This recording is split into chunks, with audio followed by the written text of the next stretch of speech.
Justin Sua, welcome to the first inaugural Mindset Advantage podcast. It's such a blessing and an honor to have you back on the show today. One of my favorite guests of all time. Welcome.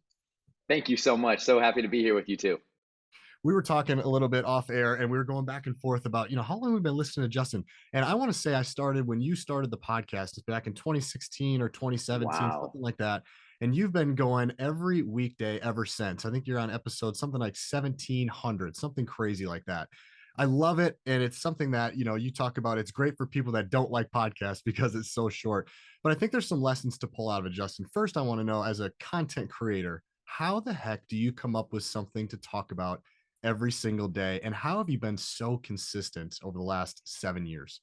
So the first of all, the fact that you've been with me that long, that's incredible. That's we can hear about your consistency as well. But to answer the content part, in order to do what I do professionally and to be able to help athletes and teams and leaders, ultimately it's their job. My job is to help them be in the driver's seat of discovering what works best for them. But in order to nudge them along the journey, their own self discovery journey, I need to provide some anecdotes, whether it be based on evidence and research or stories or things I read. I am an insatiable learner. I love to learn always. My radar is constantly up and learning from everybody, learning from stories at the grocery store to watching, observing elite athletes to putting my gas in my car. And I share those exact stories because those are examples that I have used personally. I also have a notebook that I'm constantly writing down notes, and I'm writing down the notes in my phone. If I hear something that inspires me or makes me laugh or causes me to think, I put it in my notebook and I think, okay, this could be something I could potentially share. And so, in terms of content, there's a term, you can't draw from an empty well. And I do everything I can to provide as much inputs to my storytelling bank. I think, okay, how can I share this story with other people and make it my own? Another thing I do, I'll drive with no music on, no sound on, and I'll just practice speaking and telling stories out loud and thinking, okay, how am I going to share this with player X or person Y? And so that's the content part. In terms of consistency, it's, as you can tell, the podcast is it's very fluid. There's not a lot of viscosity. It's very frictionless.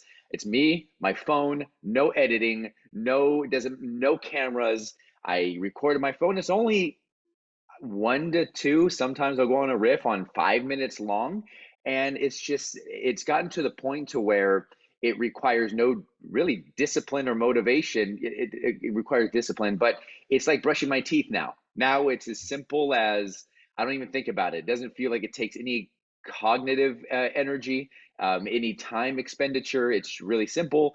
And also, I have my wife and my kids to remind me. There'll be moments where maybe I don't, and I'm sleeping, and my wife will wake me up at 1 in the morning. She's like, "Did you do your podcast?" I was like, "Oh, I did it." I lean over, she turns off the sound machine. I do my podcast right there, and then I go to sleep. She's like, "Okay, good. People might need to listen to that," and so I'm like, "Thank you." So I have some people around me who help me out. So cool. I think that one of the sayings I like most is, a little by little, a little becomes a lot. And there's something about, as I step into mental performance, Justin, there's something about just a little bit every day. Sometimes I think too much of it can be a little drowning, but just a little bite-sized bit. Talk to me about why just a little bit is so important. And maybe too much can sometimes be too much. Yeah, a little by little, a little becomes a lot. That's just the nature of the power of compounding, compounding interest in money. The compounding, you have to embrace the compounding power of tiny successes every single day. And as you do, you're going to end up looking back and realize, wow, look at all of the growth that I had. I think we live in a time now where we want quick results. We want things to be fast because of the emergence of technology and social media. It's easy to compare ourselves to other people and say, okay, I need to do that. And as a result, we want shortcuts, we want hacks, we want things to be as fast as they possibly can. And as we embrace this little by little, a little becomes a lot mindset, the power of small wins, it keeps us in the present. It keeps us right here, right now. It helps you focus on the process and let go of the results and know that, hey, you're going to grow over time on your level, according to your needs, according to your circumstances and your environment and what you're capable of doing. And also what little by little, a little becomes a lot allows is allows you to not beat up on yourself if you can't spend a lot of time. We're busy. We have a lot of things that we have to do. And so it's, it's, it's what's the word I'm looking for? You can't hold yourself to the standard of thinking, okay, I'm going to meditate for an hour today, and then I'm going to work out for an hour, and then I'm going to read for 4 hours. Some of us have wives and kids, some of us have jobs, and some of us have other things going on. And so it's just that tiny consistency over time that will increase your capacity to do a little bit more over time, a little bit more over time. And what also ultimately happens as well is you'll end up noticing that if you embrace the little by little, a little becomes a lot mindsets, your capacity is going to be able to do, you're going to be able to do a lot more in a little bit of time. And so, for example, if we give person A 10 minutes and we give person B 10 minutes to do something, if person A is highly, highly competent and they have built up this capacity, this storage, this knowledge of experience and expertise, they're going to be able to get a lot more done in 10 minutes than person B does in 10 minutes, who has no clue, no experience, no expertise. And so you're going to be able to pack a lot more power behind your swings if you have put in the time and put in the effort over time. It's funny because I listen to you every morning on my way to the gym and say, good morning. And good morning, everyone. And I'm like, hey, good morning, Justin. Here we are. You know, it's another day. And I swear it feels like there's been a drone that's been following me for a couple of days, because you'll just nail something that I'm thinking about or that I'm going through. And so I'm curious, after all these years of doing that short, consistent podcast, what is a story that you have heard from a listener and it had a profound effect on them, and you were like, hey, you know, it was, you thought maybe it was okay, but for them it was a real impact for them? I right when you asked that question, a story still to this day I think about. The purpose of the podcast was originally for those who don't have access to a process and development coach or a mental performance coach. They don't have access to that person because of finances or for whatever experience, for whatever reason.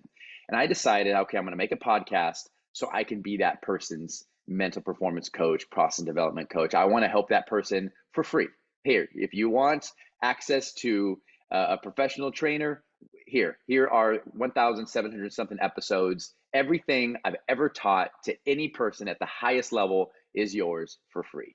And so that was the what I wanted behind it. So in my mind, I'm imagining a room full of young athletes. I'm imagine a young full of parents and coaches and their young athletes.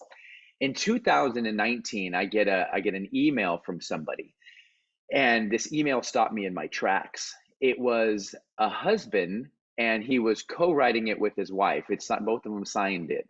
And they ended up telling me that they're writing the email from the hospital.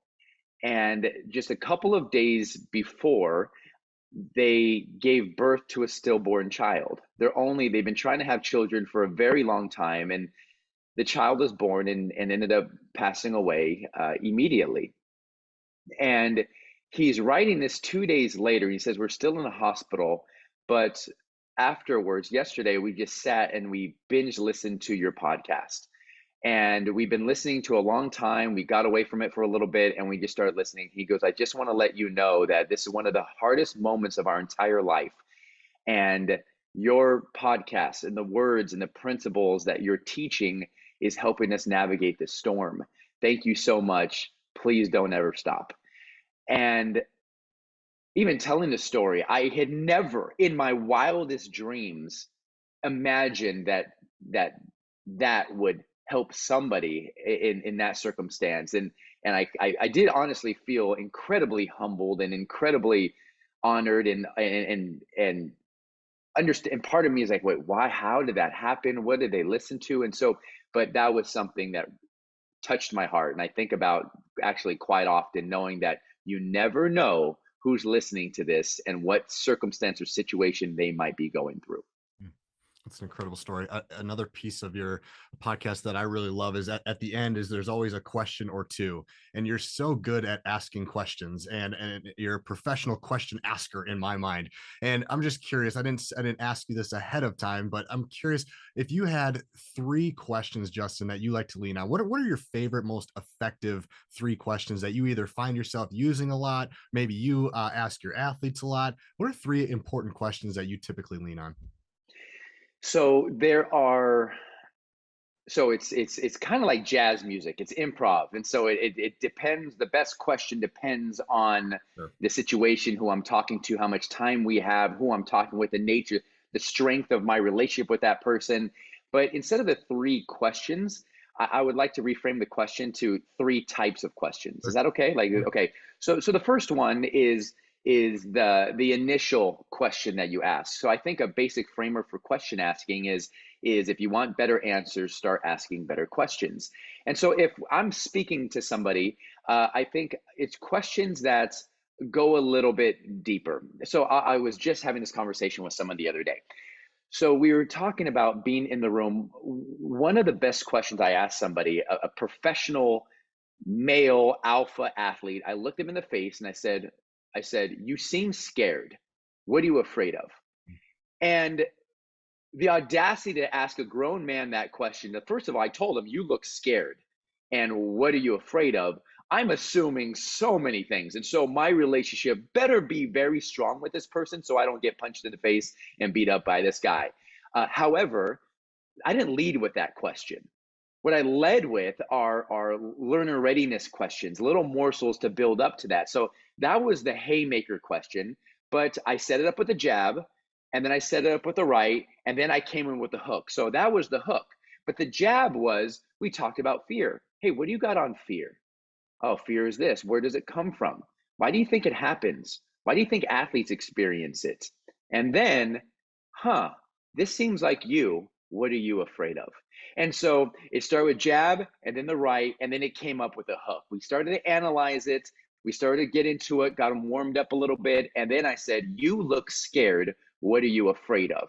And then he was able to share in a safe place what he was afraid of, and then we end up establishing what he's going to do about it.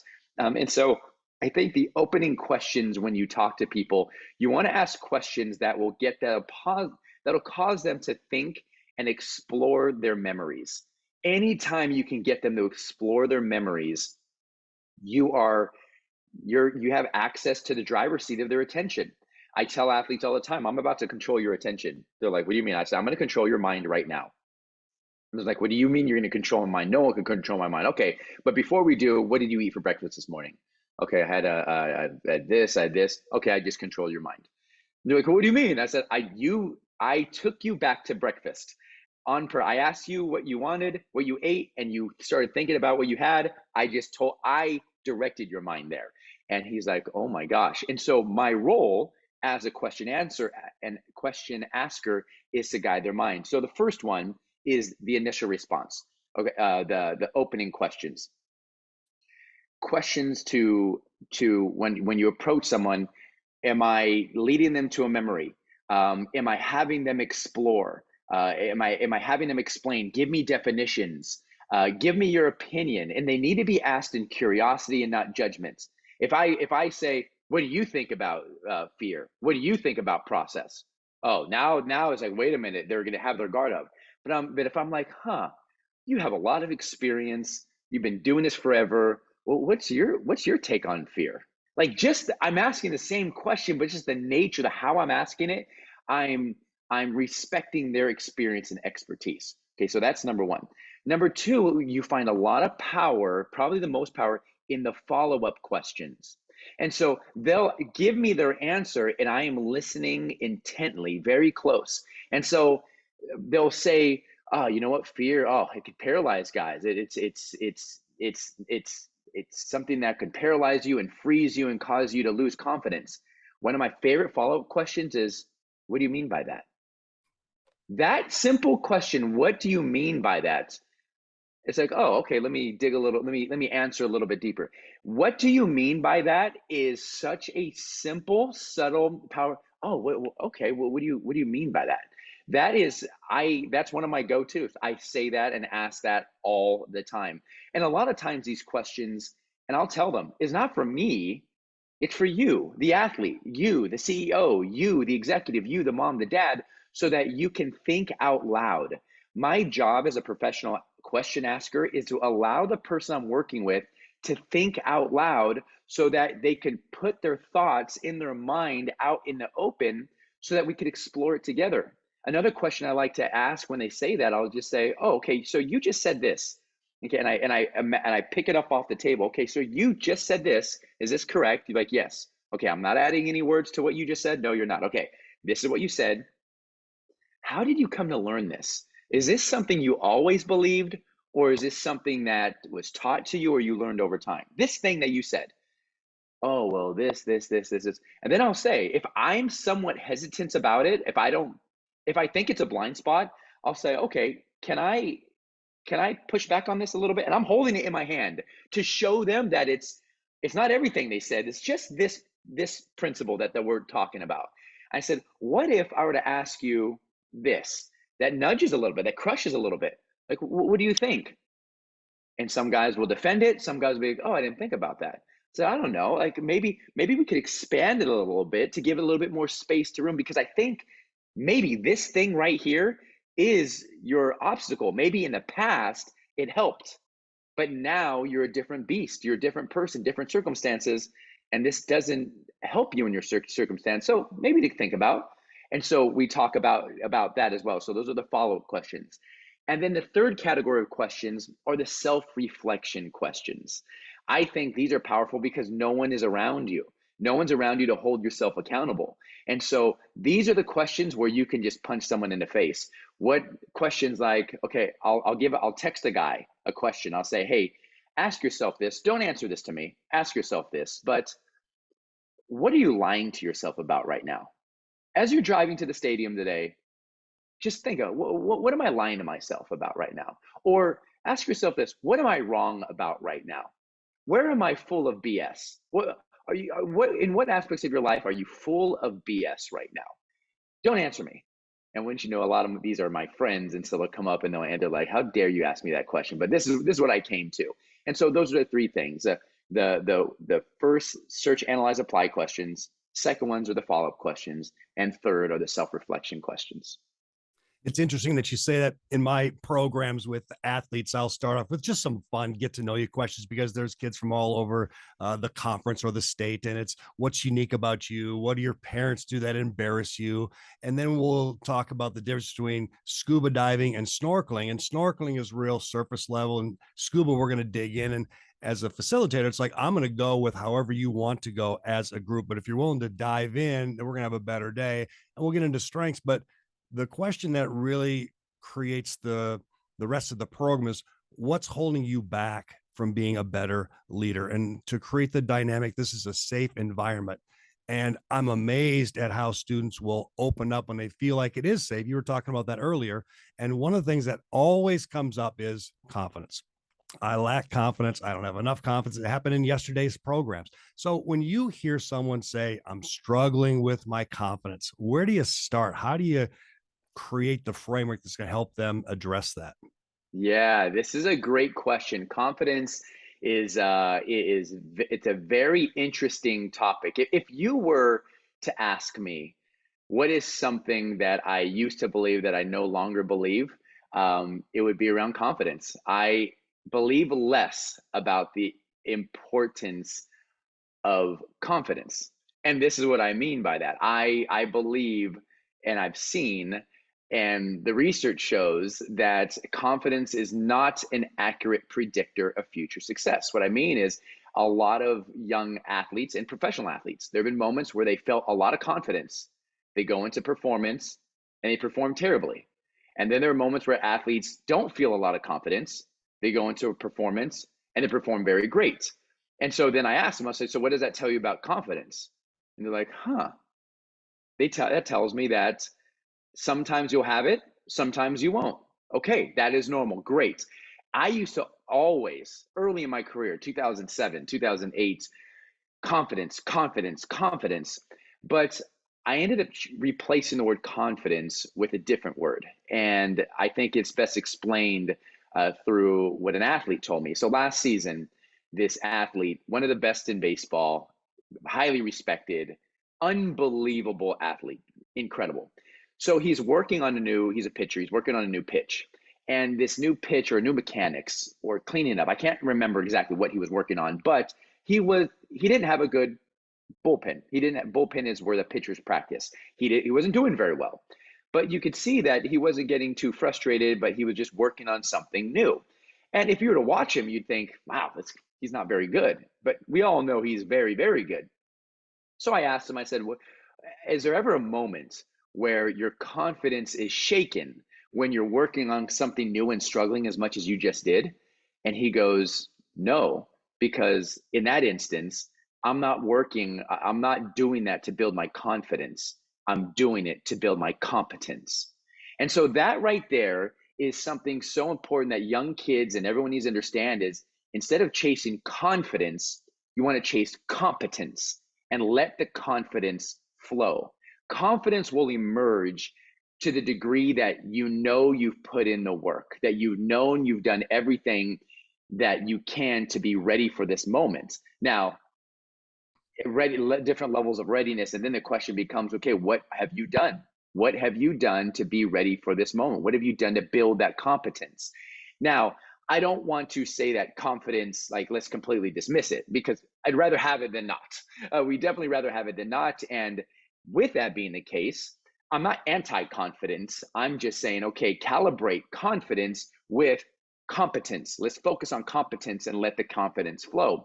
Now, how do you focus on confidence? So I like to talk about the 6 P's. So P number 1 is present performance. So what happens a lot of times is the better you are, the more confident you are. If you do good, confidence goes up. If you do bad, confidence goes down. But that shouldn't be the case. We shouldn't have our confidence tied to outcomes. How do we disassociate and keep building the confidence bank, even though the results might not be there? So P number 1 is present performance. Another thing you could do is rely on P2, which is past performance. And we always say that if you wanted to make yourself mad, you probably could. If you wanted to make yourself sad, you probably could in an empty room all by yourself. And then you ask how, and they say, well, all you got to do is think of a memory that made you sad or had or had a sad or mad or whatever it may be. And so we say, leverage your mental, your memory time machine to build confidence. Go back to a time where you did perform well. Go back to a time where you were confident. What were you doing? Because your body doesn't know the difference between what's real or what's not. That's why dreams are so powerful. When you're having a nightmare, having a good dream, your heart rate starts going up, your breathing starts changing. You might start twitching or yelling, not because it's actually happening, but because the image is so vivid in your mind that it's triggering a physiological response. So you can use that to build confidence. Go back in time. P number 3, we just talked about it, preparation. What are you doing to be confident? What work have you put in order to have confidence being the output? Are you putting in the work? And it's yes or no. It's yes or no. And so that's something you can't underestimate, the power of preparation. P number 4 is, I like to call them productive thoughts, not positive thoughts, productive thoughts. I think we over-index this positivity too much. I'm great. I got this. I'm the man. I'm wonderful. But what if you don't believe that? There are certain people who I know, these elite alpha athletes, they look up at the board, their work score is plastered for the whole world to see. If they're having a bad day at work, the whole world sees it and they get made fun of it. Mm-hmm. Everyone can see it. It's not like a regular person who could see how they're doing at work. No, everyone sees how bad they are. And so if they tell themselves, I'm great, I got this, I have so many, I'm this, I'm that, they're not going to believe it. So instead of having them focus on positive thoughts, which also works for some people, I don't want to negate the power of positivity. That's great. But let's look at productive thoughts. And productive thoughts are useful, valuable thoughts. So for example, it could be, okay, what's my technique? What am I going to do today? Oh, what do I need to accomplish today? What did I learn from this? Oh, what phone call do I need to make today? They're actual productive what do I need? What question do I need to ask? Who do I need to approach? They're actual thoughts and questions that you can have to move the needle. So we call them productive thoughts. Then we need to have surrounding us positive people. This is where we get into the fountains and drains analogy. You want to surround yourself with fountains, people who will help you, people who are fountains of knowledge and wisdom and purpose and productivity and truth and peace and people who will help you along your journey. And it could be people you're around, it could be podcast hosts, it could be authors, it could be music, anything that gets you going, that builds that confidence. And then we get, last but not least, is purpose. Purpose is the last P to build confidence. When you have a purpose, when you are driven by a why, confidence will flow. When you want something so bad, yes, fear is going to be there. Yes, doubt's going to be there. Yes, the odds might be against you. But when you want something so bad, you're willing to lean into those things and to work towards your purpose. Your purpose doesn't push you, it pulls you. It pulls you through all of the trash, internal and external, to accomplish it because your why is so strong. So if someone wants to build confidence, I would say number one, focus on building competence and let confidence flow. And then number two, focus on those 7 P's, or 6 P's rather. So what I also hear is I'm afraid of what other people are going to think. What holds me back is I'm afraid of what other people think. Even if you're purpose driven, you're going after it and you don't do as well. And this is a younger mind that I'm kind of talking about, but I think we all have that in our head. How do we work through the fear of judgment? So first of all, teenagers are prone to that. We just know where they are biologically. I tell our team, we have 3 teenagers, and I tell them, just biologically, your brain is going through some changes right now, and you're gonna love tribes.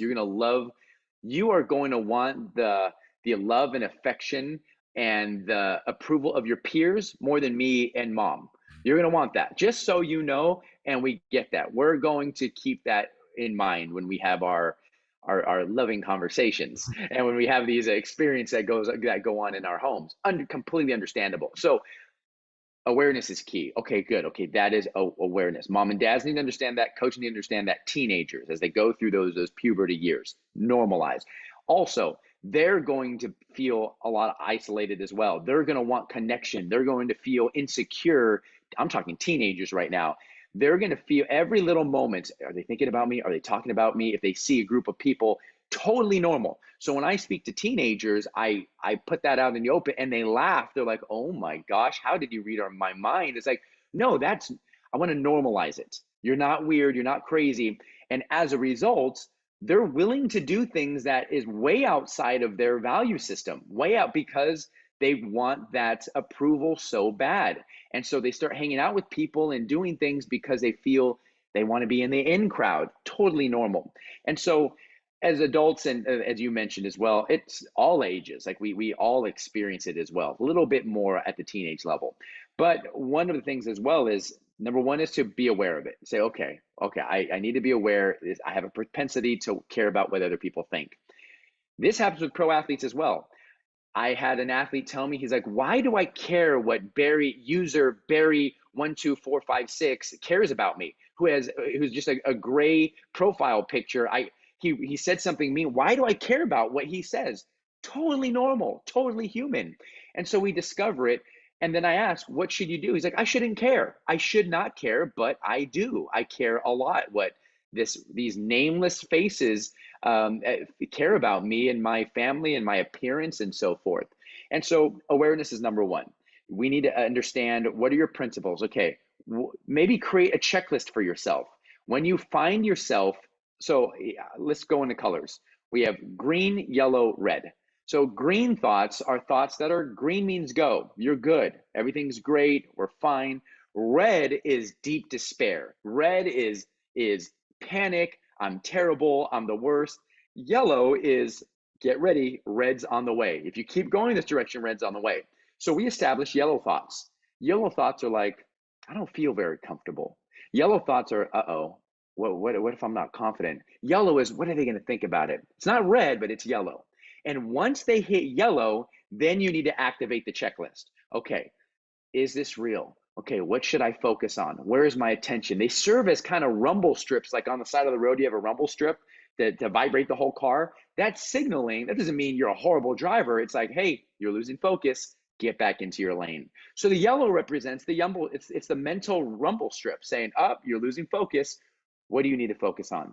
Keep the main thing the main thing. Where do you need to point your attention? What matters most? What is your why? What do you value? And so a lot of athletes practice that technique right there. They've established, what are my green, what are my yellow, what are my red when I get into yellow, and they have a checklist, a rumble strip checklist to kind of signal to them, hey, you're getting off track. Let's circle you back to what matters. So that's what I would tell people who are focusing on things they can't control, specifically what other people think.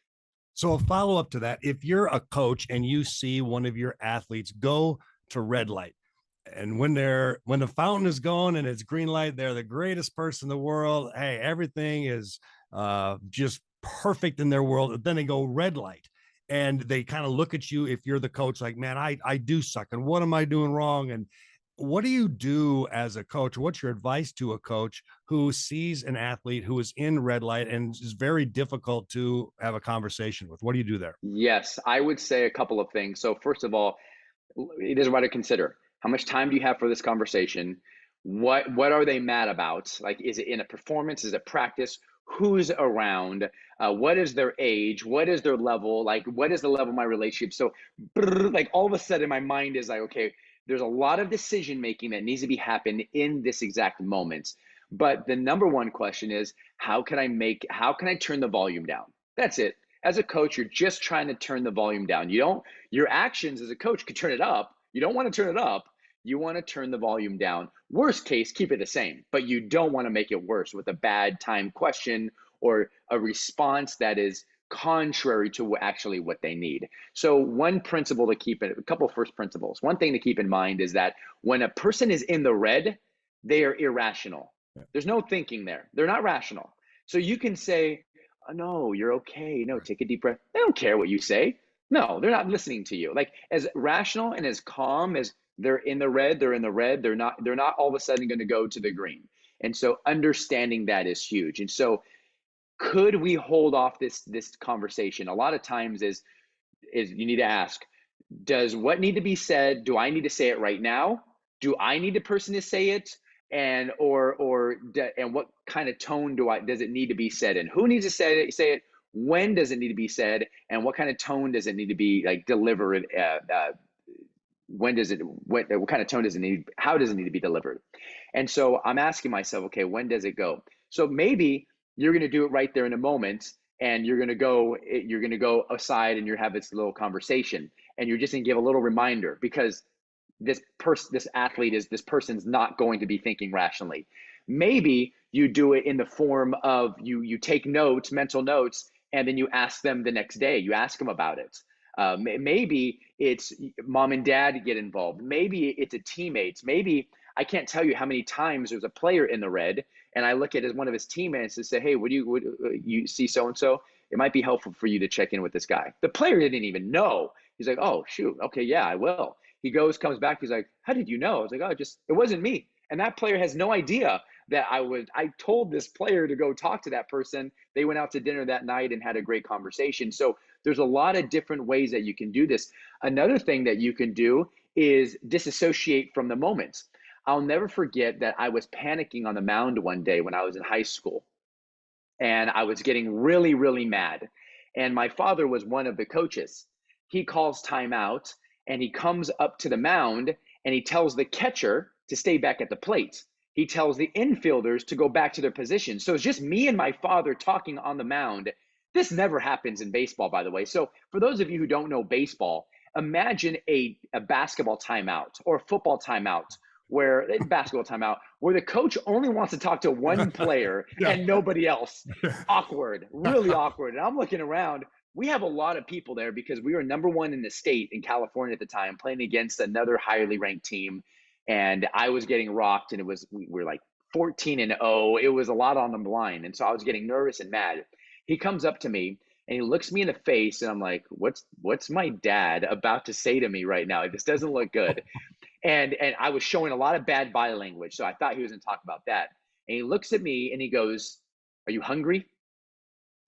And I remember thinking in my mind, like, what? He goes, "Are you hungry?" Just straight faced, almost mad, like looking at me. I said, "Yeah." And he goes, "Well, what do you want to eat after the game?" I said, "What?" He goes, "What do you want to eat after the game?" I said, "Burger King." He goes, "Okay, what are you going to?" And he starts taking my order. "What are you going to eat?" And on my mind, I'm like, what are we doing? I said, "A Whopper." He goes, "Do you want cheese?" I said, "Yeah." He goes, "What are you going to drink?" I'm like, "Dr. Pepper." He goes, and he just stares at me awkward. He goes, "Don't be rude." I was like, "What?" He goes, "Don't be rude." I said, "Dad, I don't know." He goes, "Ask me what I'm going to get." "Oh, Dad, what are you going to have?" He goes, "I'm going to have a double Whopper with cheese, extra onions, and a Coke." I said, "Okay." And he goes, "All right, that's what we'll do." He turns around and he walks back to the dugout. And I'm staring at the back of his head like, what the heck just happened? And he turns around and he gives me a big smile and he just goes like this and he walks back to the mound. It was a father conveying to a son, relax. This isn't that big of a deal. You're okay. We go and we end up, I change, and we end up winning the game. But the side piece was, it was a father who knew exactly what to say at the right time. He disassociated. We didn't talk about the game or anything. He got me to think about something differently. And so maybe that could be a technique as well. I can't tell you how many times when a player was mad or in the red, I would just say, "Hey, what's 100 minus 7? What's 100 and then minus 7, then minus 7, then minus 7?" All of a sudden they're doing math and they're like, "Oh," for that little split second, they're disassociating from what they're mad about, and they're trying to do some math problems. And so, yeah, those are some simple little techniques and things to take into consideration. So let me flip it for a second.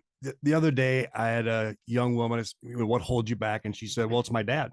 No matter what I do, it's not good enough." And so it's interesting. Your dad came to you in the dugout. Well, what advice do you have to a young person whose parent is just set on that scholarship? And I don't know how tough that would be to come home and no matter how well you did, it wasn't good enough for a parent. What do you say to a kid?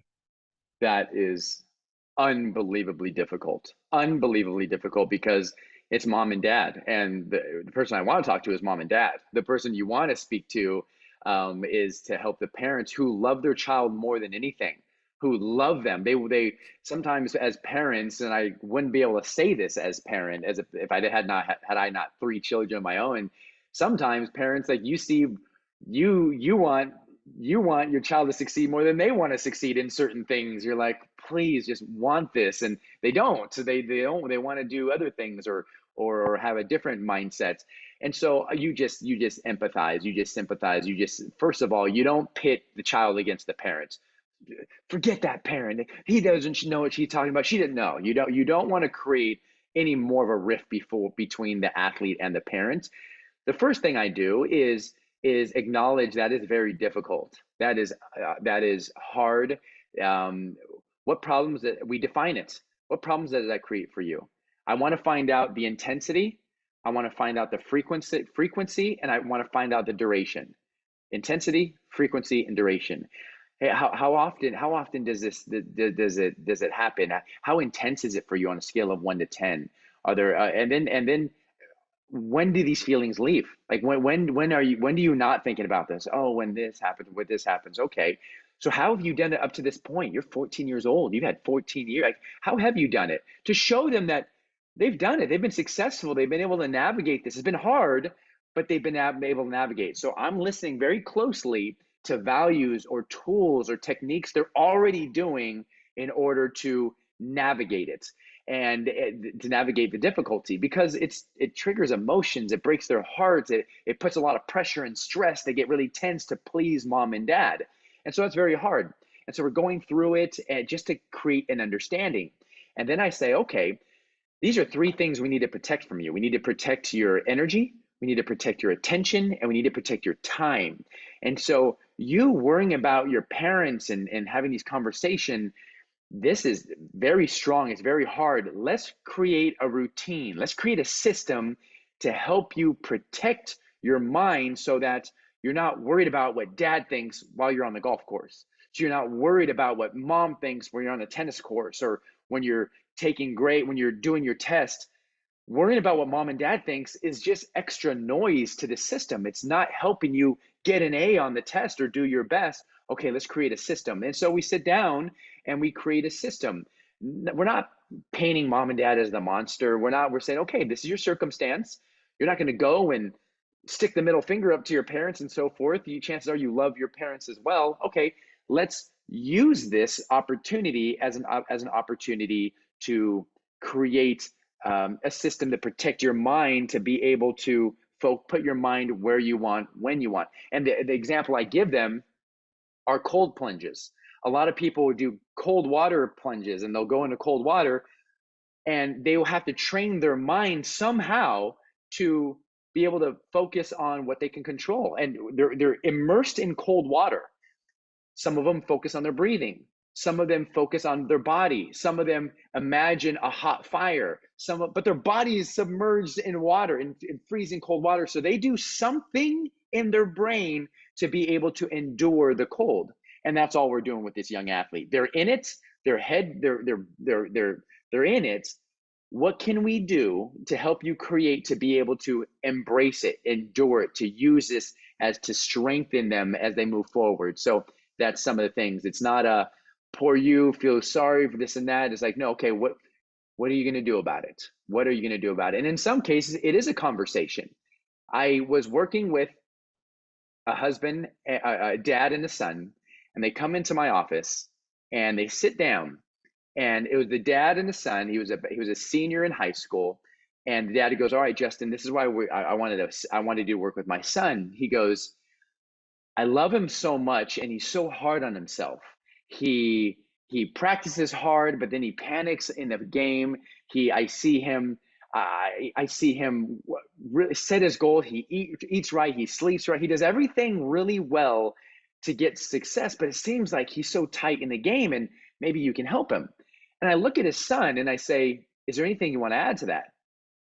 And I'm talking to his profile because he's staring at his dad still. He's not looking at me. His dad just finished staring at his dad, kind of like a deer in the headlights.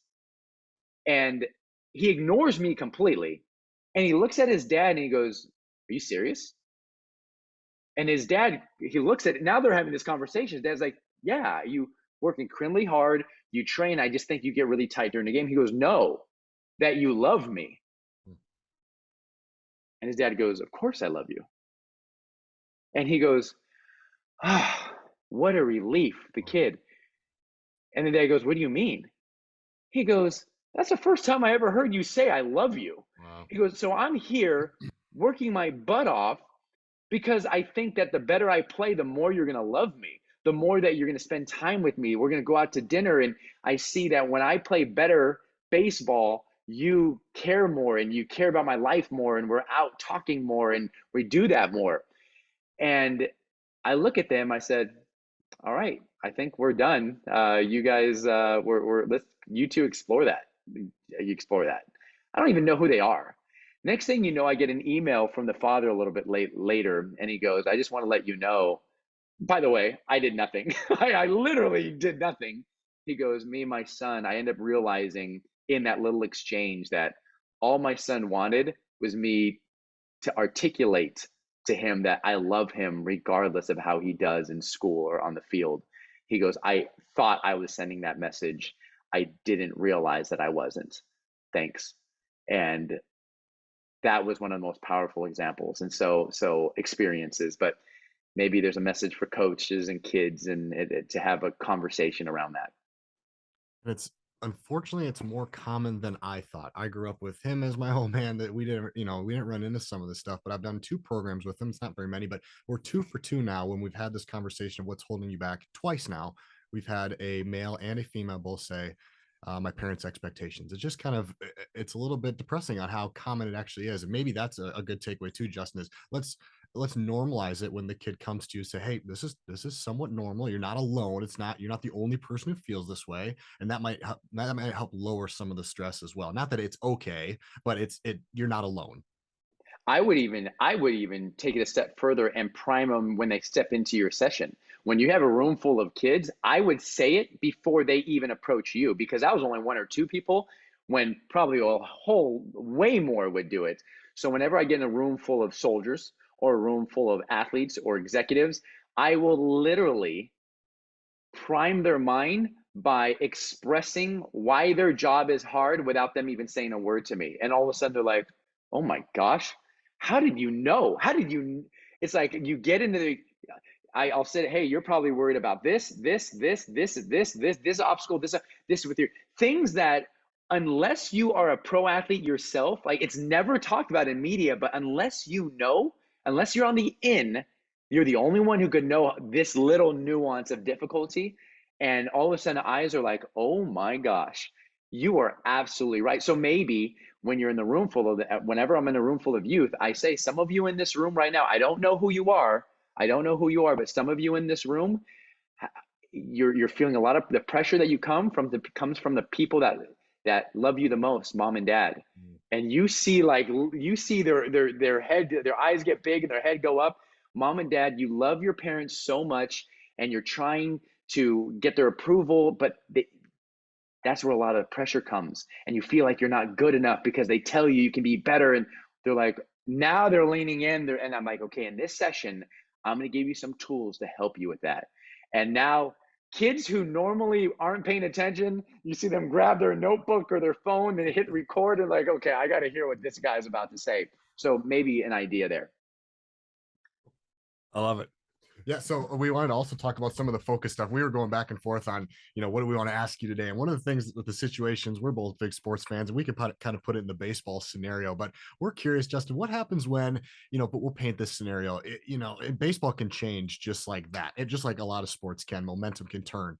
What happens, or what's your cues or coaching points to athletes when maybe it's the ninth inning, you're ready to go home, you're up by 3 runs, the game is over, you're in the outfield, it's like, hey man, we're almost done. Then all of a sudden bases get loaded, then all of a sudden grand slam happens, and oh crap, now we're going to extra innings, and things just change on a dime, and you got to get ready. Now it's like, hey, I'm not going home, I'm going to be here for extra innings. Things really change quickly. What are your thoughts, cues, coaching points for athletes that are involved in a very quick changing scenario where they got to snap back and get back into focus into what could be extra innings, overtime, etc.? Yeah. What sport do you two like to talk Well, about? baseball, football. Okay, awesome, awesome. I like to say I'm sports agnostic. I like all sport. I was with the NFL for 4 years, and tennis and golf and basketball and baseball. And so yeah, any analogy you want to go to, I'm great. Okay, so a couple of things. I'm really into accuracy. Major League Baseball is different. We don't have that problem too much because a lot of money is on the line, and every single stat matters. Every single, so you could be winning 10-0, and it's not, oh, we want to go home. It's like, I need my batting average up. Like every at bat is huge for the players. Every guy who comes into the game, like it matters a lot. And so, yes, we want to win, but also there's a lot of money for these individual players and contract bonuses because of turns. And that's a perfect time to like start making some strides and so forth. So I'm going to step away from the major leagues because we don't have that conversation. And also, they're grown elite athletes. Their capacity to focus is better. They stay locked in, and so we understand a lot. So I'm just gonna say I'm gonna step away from big leaguers because you don't really see that too often. However, in the college setting, in the amateur setting, yes, you see that. You see like parents are like, okay, let's just get this game over. Coaches, all right, we got to get this game over. And all of a sudden you let your guard down, and you let your guard down. Bop, bop, bop, bop. Now we're in it. And you're like, oh my gosh, we're terrible. Now we got to lock back in. So this is a couple of things to notice, to keep it in consideration. This is why you need to continue to focus on the process. When you're focused on the here and now, your attention needs to be here and now. You need to divorce from the results and the scoreboard. This pitch, one possession at a time, one pitch at a time, one shot at a time, right here, right now. That's why that mindset is so important as a coach. It's like, one at a time, one at a time, so that you don't get sucked into that. It's easier to get sucked into the letting your guard down when the score is lopsided. The fans are going to do it. The broadcasters are going to do it. The parents, the coaches are going to do it. But as an athlete, it's like, okay, staying locked in. Number two, kind of an ancillary part to that is there are moments when you need to have high levels of focus, moments where you need to have medium levels, and moments where you can have low levels of focus. And the environment plays a huge role on that. But if I'm a baseball player, let's say, low levels of focus is when I'm in a dugout.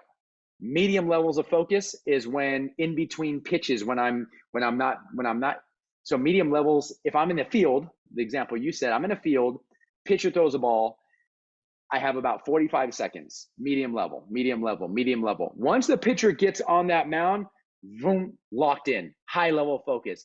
Hitter, high level focus. Everyone's high level focus, boom, 3 to 5 seconds, boom, medium, medium, medium, medium. He's on mound, high level, medium, medium, high level, medium. So that right there is huge. Practice that. Like you have to practice low, medium, high. Now, what happens to youngsters, it's just kind of like marathon runners.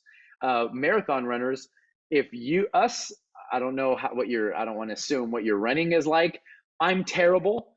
If us three and a marathon runner go out together, we might be able to stick with this marathon runner for about 10 feet, but then they dominate, then they go. They just have the capacity. And so I'll speak for myself. I can go about a half mile pretty solid, and then I just peter off. I don't know. We're all different, but we all have certain capacities, just ability to go because of training. Major leaguers, their focus, they're just way better because they've done it for so long. 162 games every single day, rain, cold, heat, fans, no fans for 20 years. An amateur athlete, some of them are forced to be out there. They don't even want to play baseball. They don't even want to play this sport. They're just looking at the person in the stand. They're thinking about their video game after the game. And so it's very, very difficult. So they don't have the capacity or the desire to want to be in it that long as well. And so that's another reason that people lose focus is they don't love it. Like if you don't love it, it's way hard to, if you're telling someone, hey, stay curious, stay locked in for 9 innings. They're like, I don't even want to be here. Like I don't even like that. I don't even like this team. Like I can't wait till I'm done playing this sport. We can't assume that, and so that's what will make it hard as well. And so it's constant nudges as well. So what I would say is what you tolerate, you sell it. What you tolerate, they're going to go as much as you tolerate as a coach. So if you allow them to get kind of flip in and lose focus, then they're going to do it. But if you're a coach or a parent who constantly nudges them and refocus them, and you can't get mad at focusing with them because you're going to have to, especially if they don't like it. You're going to have to constantly do it. I was just talking to my wife the other day. We had to tell our kids, they came to kiss us goodnight. We have like a family prayer before we go to bed or whatever. And they have a certain process right before they go to sleep. And so we're kissing good bed. And then my wife goes, did you brush your teeth? And they're like, oh, shoot, okay. And we tell our son, we're like, you've been alive for 16 years. 16 years, this has been the rule. Brush your teeth before you go to bed. And what do you mean you didn't brush your teeth? Like, oh, I forgot. It's like, okay, all right, yeah. And so we constantly have to nudge, even 16 years later, every single day, brush your teeth. Even then, like your kids forget. And so you have to have the capacity as a coach, keep reminding, hey, bring their focus back. And so, yeah, that's how I would suggest it. Well, Justin, I want to close down with something. I have a folder in my phone of Justin Sua tweets because what you write, man, is incredible. And what you came out with something recently that I think is to me, it's like a men's performance credo. I think it's just so well written. I would love to just go through it line by line because I think it really explains the balance between having a good mindset and enjoying what you do and being sharp and being present. So it reads this: success is found in the ability to hold on and let go.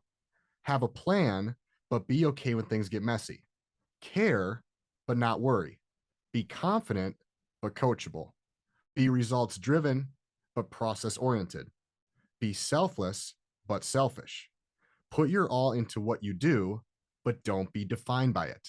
I think it's so well written because you can kind of see this balancing act of both sides, but two ends of the spectrum.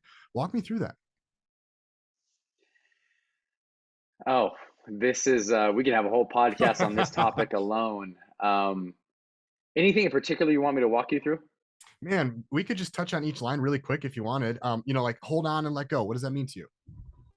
So holding on to, it could be holding on to your approach. It could be holding on to your dream, holding on to your goals, but also letting go and allowing to things happen. So basically it's the contrast, the dichotomy of having a plan, but also being able to see things unfold. Because, for example, I'll give a very good example. If you are a quarterback and you step back and you have your primary receiver, you're holding on to, okay, that's the guy I'm going to go to. That's the guy I'm going to go to. He's double coverage. Okay, let go. Let me go to B. Let me go to C. So it's essentially something just like that. I'm holding on to my approach, but not staying prisoner to it, not staying trapped to it, because sometimes the situation will require you to let that go. This is what I'm holding on to, given my understanding of how things are going to be. Then you step in a situation, you're like, oh, this is nothing like I thought it was going to be. Let go. I got to adjust. How about care but not worry? I think that's a good part, because that is a tough dichotomy. Yes, I care about being well. I performing well. I care about my craft. Yes. I care about what my parents think about me. I care about not letting the team down. But you know what? I can't allow, worry is paralyzing. Worrying about failing is going to bring out the worst in me and not the best in me. I need to not worry that if things go bad, it's going to be the end of my life. It's the end of my career. I need to know that, hey, I care what they think, but I can't worry about what they think. I can't allow their thoughts to just infiltrate me. And so it's a priming to, it's yes, keep it, because a lot of people would just say, okay, fine. I don't care what my parents think. I don't care about this. I don't care what people think. It's no, you do care. It's okay to care. You just don't have to worry about it. You don't have to worry about it. Two more. Yeah. Be selfless but selfish. Selfless meaning be there, serve your teammates, serve your family, think about them, think about what can I do to provide for my team. But selfish is also boundaries, setting up boundaries so it doesn't suck the life out of you. Instead of going out with to party with your team, be selfless by going to sleep. Selfish by, you know what, I need my sleep. I might look selfish. No, but I should be a teammate and go out and party. No, I'm going to be selfish because the best version, I'm going to go sleep. Selfless, hey, let's go out to eat or whatever. Selfish is, instead of having pizza, hey, I'm going to have the salad. I'm going to have this. So selfish means providing boundaries to protect your time, your attention, and your energy to be able to be the best version of you, even if it means not doing some things that might feel fun or cool. Last one's a really big one. Put your all into what you do, but don't be defined by it. Let's end with that. Yeah. Knowing that a lot of these elite performers, this is what they've done for 30, 40 years. They're known by this being an athlete of some kind or being whatever it may, and they pour their heart into it. And if it fails, doesn't mean that they're a failure as a human. They're still a wonderful dad. They're still a wonderful husband. They're still a great mom. They're still a great sister, a brother, an aunt. And so to know that this is what I do, but it doesn't define who I am. And doing that takes the tension out of it. It releases a little bit of pressure, and it helps calibrate things and help you put things in perspective to realize that, hey, this is what I do, but it doesn't define who I am. But I still care. I still want to be the best in the world. I still want to win more than anybody. I want to be elite. I want to be the best. I'm competitive, but it doesn't define who I am. So I had somebody DM me, easier said than done. I said, everything I tweet is easier said than done. Everything, all of it is easier said than done. Yes, I agree. I detect no lies. Awesome. What a great place to end it. Justin, thank you for taking the time, man, and thank you for your wisdom. How can my listeners support you? We are big fans of your book, Parenting Pep Talks. Is there something that you'd like to promote beyond the book or the book or anything? The floor is yours. No. I mean, think Twitter, at Justin Sua, JUSTANSUA. I have nothing really to sell. Nothing. There's the books there. I don't really, somebody asked me, like, you never promote your books. You don't really talk about your podcast. I'm like, yeah, I'm a pretty bad salesperson for my stuff, but yeah, it's there. It's there if anyone wants to listen or read that kind of stuff. YouTube, I have a YouTube channel. I don't do much with it anymore, but there's like 20 video, 10-minute long form videos there for people. But yeah, anything you need. Well, thanks for increasing all of our impacts. It's been a pleasure having you on the show, and look forward to meeting you in person sometime. Likewise. Thank you.